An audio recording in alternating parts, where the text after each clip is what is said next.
What's up, team? Sean from Rest to Live, and I want to talk about, I know, ChatGPT, GPT-4. It's all anyone's talking about. AI, integrations, how we're going to use it, where it's going to go. Here's the deal. It's still super early, okay? This is the typical technology swing that we see in the world where we start to really develop fast, and then use cases start to splinter off, right? I think we're seeing this at scale with OpenAI's solution. We're seeing other teams coming up with solutions. We're seeing lots of use cases being developed.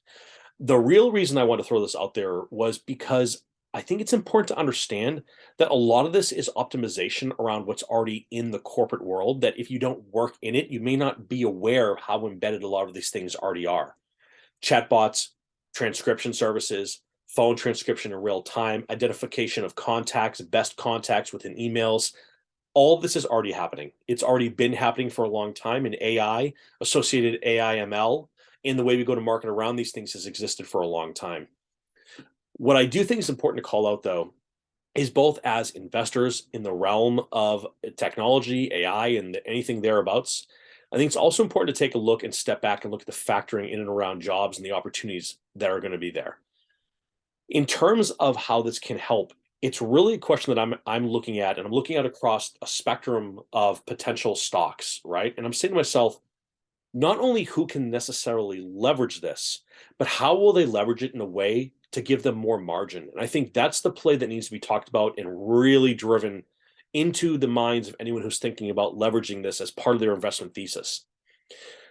Typically, the goal around any kind of the development of AI, whether it's a large learning model like a ChatGPT or any other types that exist, the goal is to create productivity. That productivity often shows itself in the form of margin for a business. It could be helping someone on a service case, right, who is logging a ticket because something doesn't work. I'm having a problem with my car, my software is not working, right? It's how can it automatically root out the problem, come up with a suggestion, send articles, or possibly send it to a person to help live.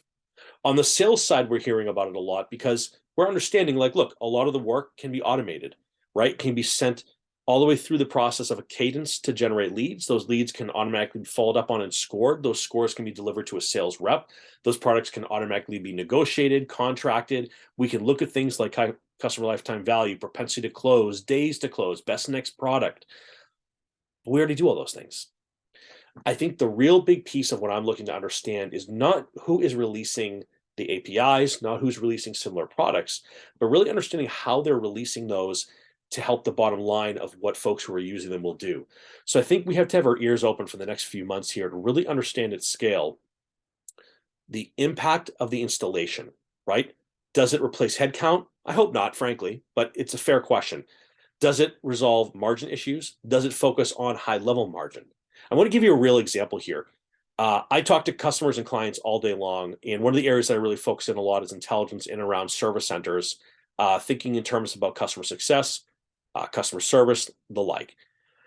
One of the biggest issues from a cost perspective is cost to serve. So when you're thinking about customer service, you call in that number, you get the first person, okay, it has to be escalated, goes to the next person, okay, now we got to get someone on the phone to work through this and solve the problem for you. There's an associated cost there. Typically, we use numbers like maybe 10 or 15 or $20 per customer success call. If you think about that for a big company, that's massive. And chatbots, although they do okay, their goal is really just to help to decide which direction we should send it in, right? Now, there's varying levels of complexity and capability, but keep in mind that they're not necessarily answering the question. They're just choosing a pathway that's already pre-designed. So should it go to a live person? Should it go to an article? Should it be something that doesn't even need to be helped at all, right? I think the real key that we need to start taking a step back into is if we're looking at a true business value assessment here of leveraging intelligence within a large learning model as an example, what is the true dollar cost savings and where those savings end up rolling? Is it within the CX org? Does that drive more value? Does that mean more people selling and less people servicing? I don't know, maybe not. What about from this perspective of managing, right? We don't talk a lot about that. We love to talk about this idea of productivity at the rep level, whether that's sales, service, marketing, et cetera. But what about the management level? If middle managers are doing little more than rolling up forecasts and making predictions, well, there's a threat there, and that's typically someone who's higher paid. So I think there's a lot of jobs that live in the middle that are not being discussed.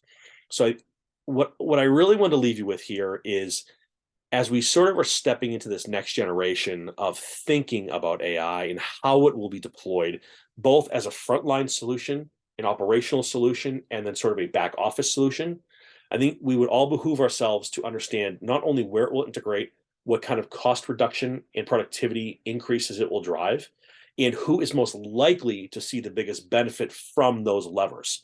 The pizza shop up the street for me can get all the AI they want, but at the end of the day, they're still making the pizza when I call in and order the pizza. Okay. That doesn't mean there's not a use case for it, but it's not going to be a big benefit. When we're looking out at the largest customers out there, banks, tech companies, food service, right? When you see the scale of the amount of people that have to touch a project or a client, that's where the money really comes in. I think the scariest part of it is to think about using it the wrong way and over indexing on it, and that can cause some big problems. But again, my focus here is really on the investor side of it. So, team, that's it. I just want to talk about it a little bit because I've been hearing about it every day from so many different people who don't actually work in this space.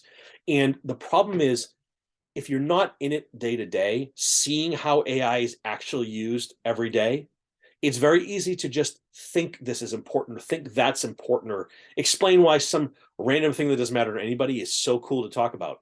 The reality is this: sales need to keep going up, service costs need to keep going down, managers need to have accurate forecasting, and we have to do all of this with an eye towards margin.